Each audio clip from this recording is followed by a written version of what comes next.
चली गई। ये पैसे किसी को नहीं दूंगी। ये मैं टिकट के पैसे जमा कर रही हूँ। मैं अपनी अम्मी के पास जाऊंगी।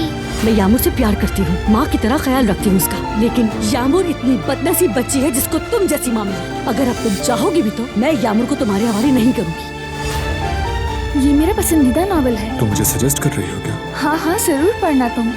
अगर एक औरत अपने जज्बात को अपने महबूब से छुपाती है तो वो उसे हमेशा के लिए अपने दिल में रखने का खतरा मोल ले चुकी है। ये मेरी मंगेतर के तौर पर आपसे मिलने के लिए आई है। हम जल्दी शादी करने वाले हैं। इस घर की नौकरानी को अपनी हैसियत का इल्म होना चाहिए। दिलान, आयशा आंटी की तबीयत ठीक नहीं है। तुम्हारे भाई को इस बारे में मालूम है? मैंने अभी तक नहीं बताया। पहले आयशा आंटी की तबीयत देख लेते हैं, फिर तुम्हारे भाई को बताएंगे। यहाँ क्या कर रहे हो तुम लोग? भाई हम तुम चुप रहो जिहान। वो कहानियाँ अधूरी जो न हो सकेगी पूरी, उन्हें मैं भी क्यों सुनाऊं, उन्हें तुम भी क्यों